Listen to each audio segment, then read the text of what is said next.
नमस्कार दोस्तों, स्वागत है आज हमारे खास कार्यक्रम में। आज हम आपसे बात करेंगे पारहट क्षेत्र के उन दुर्गम इलाकों के बारे में जहां कभी डकैतों का राज चला करता था। डकैतों के फरमानों से चुनाव जीता जाता था। प्रधानी हो, जिला पंचायत सदस्य हो, यहां तक कि सांसद और विधायक भी उन फरमानों से जीता करते थे। लेकिन आज स्थिति कुछ अलग है। लेकिन हम जानेंगे पारहट क्षेत्र का विकास पहले की अपेक्षा और अब कैसे होगा, पहले कितना था और कितना तेजी से बढ़ रहा है अथवा नहीं, हम जानेंगे। हमारे साथ है अधिवक्ता और समाजसेवी प्रखर पटेल। वो पारहट क्षेत्र के चुनाव से कितना प्रभावित हैं और आज जिला पंचायत सदस्य के उम्मीदवार भी हैं। उनसे हम जानने की कोशिश करेंगे कि पारहट क्षेत्र का जो इलाका है, जो अन्य क्षेत्रों से सुदूर है और विकास कार्य बड़ा कराने के लिए और समस्याएं कैसे उत्पन्न होती हैं, हम जानने की कोशिश करेंगे। सबसे पहले प्रखर जी, आपका हमारे चैनल में स्वागत है। प्रखर जी हमारे साथ हैं। प्रखर जी से हम जानते हैं, पहले से उनका खुद परिचय प्रखर जी अपना खुद देंगे। प्रखर जी अपना परिचय हमारे दर्शकों को थोड़ा सा बता दीजिए। नमस्कार, धन्यवाद। सबसे पहले तो आपका बहुत बहुत आभार व्यक्त करता हूं और आज इस कार्यक्रम के माध्यम से आप सभी के चैनल, आपके चैनल एवं आपके सभी दर्शकों का, अभिभावकों का, साथियों का धन्यवाद ज्ञापित करता हूं। मेरा नाम प्रखर पटेल है और मैं पेशे से अधिवक्ता हूं और मेरा मूल निवास लखनपुर है। लखनपुर रुकमा बुजुर्ग पाठा क्षेत्र का रहने वाला हूं।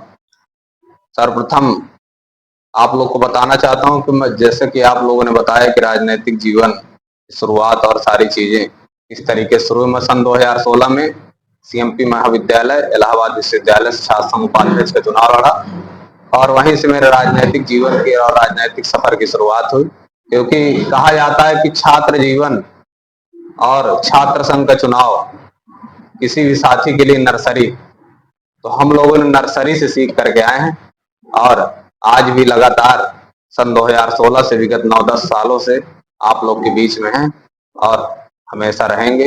इसी प्रयत्न को और इसी परिभाषा को आगे बढ़ाने के लिए, या यह कह सकते हैं कि इसी विचार को आगे बढ़ाने के लिए हम लोग राजनीतिक जीवन में और आगे अपने लोगों की मदद करने के लिए और सेवा करने के लिए और काम करने के लिए आप लोग के बीच में चुनाव लड़ना चाहते हैं और काम करना चाहते हैं। प्रखर जी अधिवक्ता हैं आप और अधिवक्ता होने के साथ साथ आप अधिवक्ता समाज में चर्चित हैं।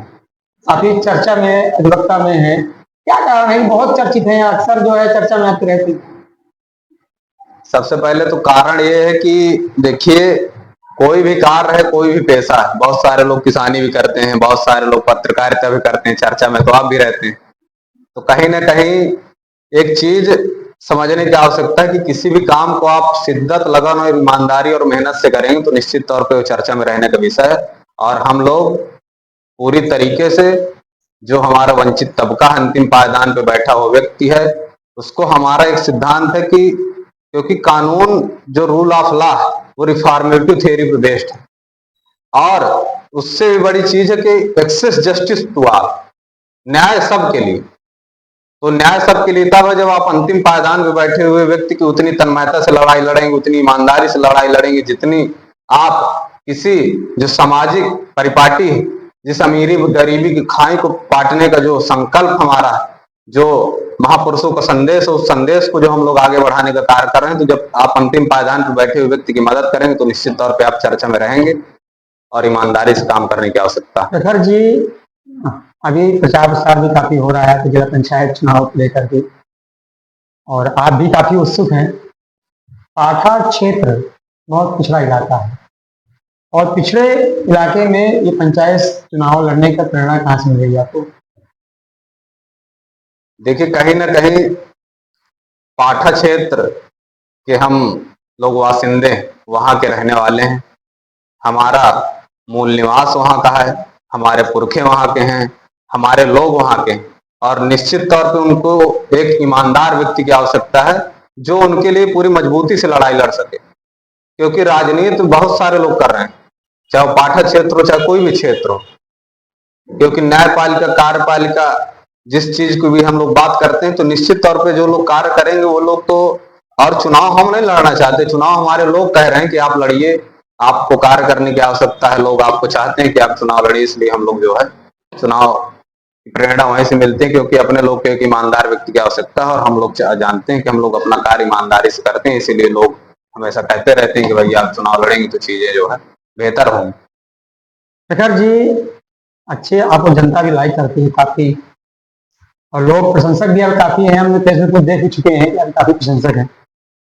पाठा क्षेत्र बहुत दुर्गम इलाका है, काफी बीहड़ है। यहाँ पर विकास कार्य कराना अन्य क्षेत्रों की अपेक्षा काफी कठिन है। कैसे आप इस समस्याओं से निपटते हैं? देखिए, पहले तो ये कहा जाता था कि आपके इलाके में जो है बागियों का भय है, इसलिए जो है यहाँ पर विकास सुचारू रूप से नहीं हो पा रहा है। जिस तेज गति से विकास होना चाहिए उस तेज गति से नहीं हो रहा, कहीं ना कहीं विकास अवरुद्ध। लेकिन आज की समय और परिस्थितियों में ऐसी स्थितियां नहीं। एक बात हमको आपको सबको समझना पड़ेगा कि कोई भी कार्य है, अगर सरकार उस कार्य को पूरी तन्मयता और मेहनत से, और उसकी सरकार की यदि मंशा है तो निश्चित तौर पर कोई भी योजनाओं का लाभ दे सकती है। बहुत सारे हमारे देश में भी ऐसे इलाके हैं, अगर आप देखा जाए तो उत्तराखंड देख लीजिए, चाहे हिमाचल प्रदेश देख लीजिए, वहां पे भी सारी स्थितियां हैं, पहाड़ हैं, जल है, जंगल है, हरियाली है, सारी चीजें। लेकिन कहीं ना कहीं हमारा जनपद चित्रकूट एक आकांक्षी जिला है, तो पाठक क्षेत्र की बात मत करिए, आप पूरे जिले की अगर बात करेंगे तो पूरे जिले में स्वास्थ्य, शिक्षा और रोजगार की व्यवस्थाएं पूरी तरीके से शून्य है। कोई भी ऐसा कार्य नहीं हो रहा है सरकार में जिसकी हम और आप प्रशंसा कर सकते। शिक्षा और स्वास्थ्य की आप बात कर रहे हैं, तो शिक्षा और स्वास्थ्य पर ही बातें कुछ हो जाती। आप का क्षेत्र है पाठा, आप वहां के रहने वाले भी हैं, आपको भी जानते हैं कैसा व्यवस्थाएं हैं। प्राथमिक विद्यालय भी पाठा क्षेत्र में है, लेकिन जो वहाँ की शिक्षा गुणवत्ता है काफी अक्सर सवाल उठते रहते हैं। तो आप इन चीजों से कैसे निपटेंगे कि लोगों को तो शिक्षा अच्छी मिल सके? सबसे पहले तो देखिए, एक बात हमको आपको सबको समझने की आवश्यकता है कि हमारे पाठा क्षेत्र में कोई महाविद्यालय नहीं, और दूसरी बात रही बात शिक्षकों की, तो सरकार की मंशा के अनुरूप शिक्षकों की भर्ती होगी। जब शिक्षक भर्ती ही नहीं हो रही है इतने सालों से, विगत 5 वर्ष 6 वर्ष हो गए हैं, अभी तक नई शिक्षक भर्ती नहीं आई है, तो कैसे शिक्षकों की भर्ती हो पाएगी? नई गुणवत्तापूर्ण शिक्षा कैसे पढ़ाए? One nation one education policy होनी चाहिए। सबसे पहली बात तो ये समझने की आवश्यकता है, एक देश एक शिक्षा होनी चाहिए, वो हमारे पूरे देश में है नहीं। बहुत सारे board, ICSE board, CBSE board, Sanskrit board, Urdu board, बहुत सारे बोर्ड। तो वन नेशन वन एजुकेशन शिक्षा प्रणाली आनी चाहिए, तब तो शिक्षा की गुणवत्ता में सुधार होगा। रही बात शिक्षकों की, तो शिक्षक सरकार की मंशा के अनुरूप भर्ती होंगे, वो तो जब सरकार चाहेगी तब नए शिक्षक भर्ती आएगी और नए शिक्षकों को भर्ती करेगी। शिक्षा में गुणवत्ता में सुधार करना भी सरकार का कार्य है, उसके लिए हम लोग पत्राचार करेंगे, लिखेंगे, पढ़ेंगे, और बहुत जल्दी हम लोग पाठा क्षेत्र में महाविद्यालय को लेकर के कैंपेन चालू करेंगे कि हमारे पूरे पाठा क्षेत्र दुर्गम इलाका है, हजारों की तादाद में लोग रह रहे हैं। उच्च शिक्षा प्राप्त करने के लिए उनको मुख्यालय से जो है 25-30 किलोमीटर दूर आना पड़ता है, तो कम से कम हमारे पाठा क्षेत्र में एक महाविद्यालय की स्थापना जरूर। इसके लिए हम लोग घर घर जाकर के सहयोग भी मांगेंगे कि आपके घर से एक व्यक्ति जरूर इस कैंपेन में शामिल हो, जिसके चलते हमारे क्षेत्र में, पाठा क्षेत्र में महाविद्यालय की आवश्यकता की पूर्ति हो सके। आपने सही कहा कि पाठा क्षेत्र में ऐसा भी कोई महाविद्यालय नहीं है, वहाँ के लोगों की समस्याएं काफी जटिल है। एक बात आप कहेंगे स्वास्थ्य को लेकर के, स्वास्थ्य समस्याएं भी पाठा क्षेत्र की बड़ी समस्या है। अक्सर लोग जो बीमार होते हैं तो जिला मुख्यालय तक ससमय नहीं पहुंच पाते, तो इस समस्या के लिए आप कैसे निपटेंगे? कैसे लोगों को स्वास्थ्य जो समस्या है वो दूर हो, क्या किया जाए, क्या कैसा करना चाहिए, आपकी राय क्या है? देखिए, सबसे पहले तो हमारे जो है पाठा क्षेत्र में रुकमा खुर्द में एक प्राथमिक सामुदायिक स्वास्थ्य केंद्र, अभी विगत सोमवार को हमने इस बात को लेकर के माननीय जिलाधिकारी महोदय से के माध्यम से मुख्यमंत्री महोदय, माननीय मुख्यमंत्री जी को संबोधित ज्ञापन दिया गया कि हमारे जो प्राथमिक स्वास्थ्य केंद्र रुकमा खुर्द में है वहां पर डॉक्टर्स और स्टाफ की भारी कमी, तो उस कमी को पहली बात तो पूरा किया जाए। दूसरी चीज जो आवागमन की बात है कि अगर वहां कोई मरीज रात में बीमार हो जाता है तो मुख्यालय तक पहुंचने में उसकी स्थितियां बहुत नाजुक हो जाती हैं। तो हमने इस बात को लेकर के भी उल्लेख किया है अपने पत्र में जिलाधिकारी महोदय की प्राथमिक स्वास्थ्य केंद्र रुकमा खुर्द में एक एम्बुलेंस की तैनाती की जाए, ताकि जो मरीज अगर कोई रात में बीमार हो, कई बार तो मैंने खुद इन सारी चीजों को फेस किया है। कई बार मुझे खुद ही गाँव में गाड़ी भिजवाना पड़ता है, बहुत सारे लोग रात में बीमार हो जाते हैं, एम्बुलेंस की स्वास्थ्य सुविधाएं एम्बुलेंस की सुविधा मुहैया नहीं हो पाती। एक दो बार कई बार तो शासन प्रशासन के द्वारा एम्बुलेंस भेजने से मना कर दिया गया रात में, क्योंकि वो दुर्गम इलाका है, जिस बात को लेकर के अभी आप थोड़ी देर पहले चर्चा कर रहे थे। तो हम लोग खुद एम्बुलेंस में यहाँ से ले जाकर के गए, तब फिर मरीज को वहां से लेकर के आए। 2-3 बार ऐसी घटनाएं हो चुकी। तो इसके लिए सरकार को काम करने की आवश्यकता है और प्राथमिक स्वास्थ्य केंद्र रुकमा खुर्द में एक एम्बुलेंस की तैनाती की जाए। नहीं, इसके लिए बड़ा जन आंदोलन हम लोग भविष्य में करेंगे। प्रखर जी, पाठा क्षेत्र की एक समस्या है जो पानी की समस्या है, और पानी की समस्या से पाठा क्षेत्र जाना जाता है। हालांकि हर घर योजना, जो घर घर योजना की पहल है प्रदेश सरकार की, वो कितना कारगर है वो तो आप लोग खुद जानते होंगे। पाठा क्षेत्र में आप कैसे पहुंच रहा है, पानी नहीं पहुंच रहा है। अगर नहीं पहुंच रहा है तो आप जनता के लिए कैसे इस समस्या से निजात दिलाएंगे? सबसे पहले तो देखिए, पाठा क्षेत्र में 250 से 300 फीट नीचे पानी। इसके लिए जल स्तर बढ़ाने के लिए हम सभी लोग आम जनमानस को जल संचयन करना चाहिए। सबसे पहले तो हमको ये कार्य करना चाहिए। दूसरी चीज रही बात, आप जो जल जीवन मिशन की बात करते हैं, वो पूरी तरीके से धड़ाम, नल में पानी नहीं आ रहा है, कहीं पर पाइपलाइन खुदी पड़ी हुई है, कहीं पर पाइप फटा हुआ है। इस व्यवस्था को सुचारू रूप से संचालन के लिए आने वाले समय में हम लोग जो है माननीय जिलाधिकारी महोदय को अवगत करवाएंगे। कम से कम पाठा जो जल जीवन मिशन है, जो सरकार की मंशा के हर घर नल का जल जो पहुंचे, तो उस मंशा को पूर्ण करने के लिए जल्द से जल्द इस जल जीवन मिशन के तहत पानी की व्यवस्था सुचारू रूप से चालू करवाई जाए। और निश्चित तौर पर पाठा अगर एक तरीके से देखा जाए तो पथरीला इलाका है, वहां का जल स्तर बहुत नीचे है। तो जल संचयन के माध्यम से भी जो आप सरकार अमृत सरोवर वगैरह सारी चीजें जो बना रही है, तो उस अमृत सरोवर में भी बहुत सारा भ्रष्टाचार हुआ है। उस भ्रष्टाचार के चलते जो है वहां का जल स्तर भी नहीं बढ़ पा रहा है। कहने के लिए तो बहुत सारी बातें जो मैं आपके चैनल के माध्यम से लोगों को अवगत करा सकता हूं, लेकिन वहां की आम जनमानस पाठा की जल किल्लत की समस्या हर वर्ष अगर आप लोग देखेंगे तो ग्रीष्म काल में, गर्मी के समय में हर वर्ष संकट पानी का उत्पन्न हो जाता है। इसके लिए सरकार को और कार्य करने की आवश्यकता है, और इसके लिए सरकार को विशेष बजट पाठा क्षेत्र के लिए प्रस्तावित करना चाहिए। प्रखर जी, अभी आपने जल संचयन की बात की, जल संचयन से पानी की निजात मिल सकती है। तो प्रखर जी, क्या आपको लगता है कि तालाब बनाया जाए, पोखर बनाया जाए, कुआं खुदवाया जाए, या मान लीजिए कि जैसे नहर वगैरह है उसको बांध दिया जाए, तो क्या इससे निजात दी जा सकती है? जी बिल्कुल, हमको भूजल स्तर बढ़ाने के लिए कहीं ना कहीं ऐसे प्रभावी कदम उठाने पड़ेंगे, तभी जो है जल का स्तर बढ़ सकता है और पाठा क्षेत्रवासियों को इस समस्या से निजात मिल सकती है। रोजगार की सबसे बड़ी समस्या है, क्षेत्र के युवा काफी बाहर जाते हैं और परेशान होते हैं।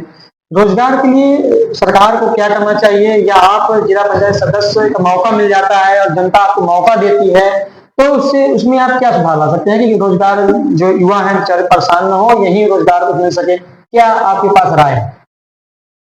निश्चित तौर पर रोजगार हर पढ़े लिखे व्यक्ति को, हर किसान को, हर बेरोजगार व्यक्ति को रोजगार पाने का पूरा अधिकार है, उसका मौलिक कर्तव्य है। और राज्य की ये जिम्मेदारी बनती है कि उसको रोजगार उसके श्रम के आधार पर रोजगार पाना उसका जो है मौलिक कर्तव्य है। और दूसरी चीज ये है कि पाठा क्षेत्र ही सहित, जैसे मैंने आपको बताया कि चित्रकूट एक आकांक्षी जिला, तो पाठा क्षेत्र सहित पूरे जिले में लोग रोजगार का अवसर प्रदान किया जाए।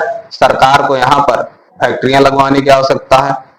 सरकार को यहाँ पर स्वरोजगार को लेकर के उनको बहुत सारी अभी जैसे कार्य प्रणाली है कि सरकार कहती है कि हम जो है नए युवाओं को, उद्यमियों को प्रोत्साहन के लिए लोन वगैरह प्रोवाइड करवा पा रहे हैं, लेकिन कहीं ना कहीं जो स्थितियां हैं, वो इस स्थितियां इसलिए बदहाल होती चली जा रही हैं क्योंकि कहने के लिए सिर्फ कागज में सारी कार्रवाई जो है पूर्ण, लेकिन जमीनी हकीकत कुछ और।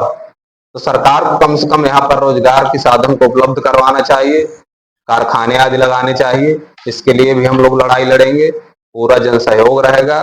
और हम लोग चाहते हैं कि जनता को अधिक से अधिक रोजगार मिले, अच्छी शिक्षा मिले, अच्छा स्वास्थ्य लाभ मिल सके। इसके लिए कार्य करने की आवश्यकता। प्रखर जी, एक बात अधूरी रह गई थी। चित्रकूट जिला या पाठा क्षेत्र नहीं, चित्रकूट जिले में डकैतों का एक समय बोलबाला था। डकैतों के फरमान भी बहुत चला करते थे, उसी फरमान से बड़े बड़े चुनाव जीते गए। क्या लगता है अब क्या प्रभाव है, ऐसा कुछ है? देखिए, जबकि आप बात कर रहे होंगे तब तो हम लोग बहुत छोटे थे। आज जैसे मेरी अवस्था 28-30 साल का हूं मैं, और हम लोगों ने तो कभी ऐसा कोई दबाव प्रभाव महसूस नहीं किया कभी किसी का भी। लेकिन कहीं ना कहीं चीजें थी, ये हमको भी जानकारी है, क्योंकि एक इतिहास है और वर्तमान समय में परिस्थितियां दूसरी हैं। अब तो आजकल आप देख रहे हैं कि लखनऊ के चोरों का बोलबाला है, पूरे जनपद चित्रकूट में जो है चोरों से लोग त्रस्त हैं। तो कहीं ना कहीं दबाव और प्रभाव, आज की डेट में हर व्यक्ति जागरूक है, शिक्षित है, पढ़ा लिखा है और अपने स्वविवेक से सारे कार्य करने के लिए स्वतंत्र है। अगर जी अभी आपने कहा यहाँ चित्रकूट में चोर है, चोर जैसे आए हैं, तो क्या लगता है अभी ये अफवाह है या चोर है? हालांकि पुलिस जहाँ कहते हैं कि अफवाह है चल रही, कोई किसी पर चोर हो गया नहीं। आप क्या मानते हैं? आप जो है जमीनी स्तर में क्या ऐसा लग रहा है? देखिए, प्रशासन तो चाहे जो भी कहे, लेकिन इसका एक मुकदमा भी है हमारे पास, हम अगर आपको बताएं तो कहीं ना कहीं शासन प्रशासन को इसके लिए कार्य करने की आवश्यकता है। जनता की सुरक्षा उनके हाथ में है और हम सब लोग का सहयोग आप सबके साथ है। प्रशासनिक लोग की जिम्मेदारी बनती है कि उनके मौलिक कर्तव्यों का, उनके स्वतंत्रता का कहीं हनन ना हो, और कहीं ना कहीं आप सबको, हमको सबको उनके लिए कार्य करने की आवश्यकता है। आम जनमानस ही हमारी मालिक है, हमारी आन बान शान। प्रकाश जी, अगर जिला पंचायत की बात करते हैं, जिला पंचायत में जनता आपको मौका दे देती है, आप जिला पंचायत सदस्य बन जाते हैं, तो 5 साल का आपका रोड मैप क्या है? क्या आप जनता से जो है क्या क्या काम कराने का, ये पूरा आपका जो बनाए हुए डाटा क्या है जो जनता के सामने कर सकते हैं? देखिए, सबसे पहले तो हमारी जो सबसे बड़ी लड़ाई है वो आम जनमानस की लड़ाई है, उसके हितों की रक्षा करना। जैसा कि मैंने बताया कि हमको उसके मौलिक कर्तव्यों का सबसे पहले ध्यान रखना, कहीं ना कहीं उसकी स्वतंत्रता बाधित ना हो। दूसरी चीज ये है कि उसको अच्छी शिक्षा मिल सके, अच्छा रोजगार सृजन हो सके, और उसके मानदेय और किसानों और बेरोजगार व्यक्तियों के लिए जो भी उचित और प्रभावी कार्य होंगे हम लोग उनके लिए निश्चित तौर पे करेंगे, और उन्हीं के बीच में जाकर के करेंगे।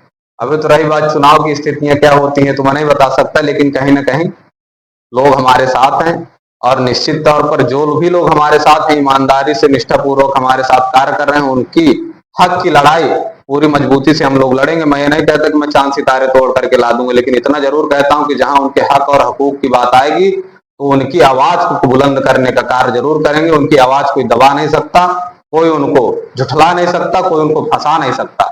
उसकी लड़ाई पूरी मजबूती से हम लोग लड़ेंगे, पूरी ईमानदारी से लड़ेंगे और उनके लिए कार्य करेंगे। प्रकाश जी, एक बात और में याद आ रही है, कुछ लोग ऐसी बात कर रहे थे, कुछ जानकारी मिली है कि आप इलाहाबाद यूनिवर्सिटी से पढ़े हुए हैं और आप थोड़ा सा उग्र स्वभाव के हैं। मतलब कुछ ऐसा अगर आपको लगता है कि यार ये गलत हो रहा है तो आप डायरेक्टली उग्र हो जाते हैं, या आप थोड़ा सा, क्या सच है क्या ये जो हवाई बातें हैं, या कुछ कैसा क्या है? देखिए, मनुष्य का स्वभाव वही उसकी पहचान होती है। जो ईमानदार व्यक्ति होगा, जब वो चोरी में शामिल नहीं होगा तो कहीं ना कहीं आपके विषय में जो है अफवाह लोग फैलाते रहते हैं। और ये सब राजनीति में आरोप प्रत्यारोप का दौर है। आप लोग जानते हैं कि हर व्यक्ति, बहुत सारे लोग यहाँ पर राजनीति धन शोधन के लिए कर रहे हैं। हम लोग ईमानदारी से कार्य करने की आवश्यकता है। हम लोग निश्चित तौर पर, मैं किसी के दबाव प्रभाव में नहीं जीता हूँ। प्रेम संबंध और व्यवहार सबसे बड़ी चुनौती है हमारे लिए। जो हमारे साथ ईमानदारी से जुड़ा है, पूरी निष्ठा से कार्य कर रहा है, उसके लिए पूरी ईमानदारी और तन्मयता से उसके आजीवन आखिरी सांस तक उसकी लड़ाई हम लोग पूरी ईमानदारी से लड़ेंगे। परिणाम चाहे जो भी हो, उससे हमको कोई मतलब नहीं है। लेकिन जनता की चाहत है, जनता की इच्छा है, इसलिए हम लोग चुनाव लड़ रहे हैं। हमारी व्यक्तिगत कोई इच्छा नहीं कि हम लोग तो किसी व्यक्तिगत लाभ के लिए कार्य कर रहे हैं, हम किसी का मिशन पूरा करने के लिए कार्य नहीं कर रहे हैं, हम जनता की और विचारधारा की लड़ाई है। और इसको मैं बिल्कुल एक बात और स्पष्ट कर देना चाहता हूं आपके चैनल के माध्यम से कि बहुत लोग को लगता है कि प्रखर पटेल कोई व्यक्तिगत लड़ाई, ये मेरी कोई व्यक्तिगत लड़ाई नहीं, ये विचारधारा की लड़ाई है और हम वैचारिक रूप से लड़ना चाहते हैं। बहुत सारे लोगों ने बहुत सारी लकीर खींची, इसी पाठक की धरती से बहुत सारे हमारे लोग बिलोंग करते हैं। हम किसी की उस लकीर को मिटाना नहीं चाहते हैं, लेकिन हम उससे बड़ी लकीर खींचना चाहते हैं, ये हमारा वादा है। प्रखर जी, हमारे इस कार्यक्रम के माध्यम से, हमारे चैनल के माध्यम से पाठा क्षेत्र जनता को क्या संदेश देना चाहते हैं? मैं पाठक क्षेत्र की देवतुल्य जनता को सबसे पहले तो प्रणाम करता हूं। वो सभी लोग हमारे अपने हैं जिन्होंने आज तक हमारा 10 वर्षों से ख्याल रखा, सहयोग किया, समर्थन किया। और जब अगर आप लोगों ने मौका दिया तो निश्चित तौर पर ईमानदारी की ऐसी मिसाल कायम करेंगे कि जो जनपद चित्रकूट में लोग उसकी नजीर देंगे। और आप लोगों के, मैं एक बात और स्पष्ट करना चाहता हूं कि हम लोग टेबल के नीचे समझौता करने वाले लोग नहीं, हम लोग पूरी ईमानदारी से और तन्मयता के साथ आपकी लड़ाई लड़ेंगे। जय हिंद, जय भारत, इंकलाब जिंदाबाद। बहुत बहुत धन्यवाद प्रखर जी हमारे चैनल में आने के लिए। तो ये थे प्रखर पटेल जी, जो पेशे से अधिवक्ता हैं और पाठा क्षेत्र से जिला पंचायत सदस्य के भावी उम्मीदवार हैं। आपने सुना कि उन्होंने कहा कि चित्रकूट के पाठा क्षेत्र, चित्रकूट जिले के, जो चित्रकूट जिला का भौगोलिक स्थिति वैसे भी काफी वीक है क्योंकि बुंदेलखंड का सबसे पिछड़ा इलाका है, लेकिन चित्रकूट का पाठा क्षेत्र भी काफी इलाका कमजोर है। वहाँ के लोगों को शिक्षा, स्वास्थ्य काफी कम मिल रही है। हालांकि बात करें पाठा क्षेत्र की, तो पाठा क्षेत्र से ही आपके सपा विधायक भी हैं। उन्होंने वादा किया था कि जनता को किसी प्रकार समस्या नहीं होगी हमारे क्षेत्र के या हमारे जो करबी विधानसभा क्षेत्र के शिक्षा, स्वास्थ्य को लेकर के। लेकिन अब जनता खुद जानती है कैसा क्या है, वो तो हम कुछ नहीं कह सकते। लेकिन इन्होंने ठाना है कि हम पाठा क्षेत्र की जनता को जो समस्याएं, मूलभूत समस्याएं हैं, उन समस्याओं को सरकार तक अवगत करा के निराकरण कराने का काम करेंगे।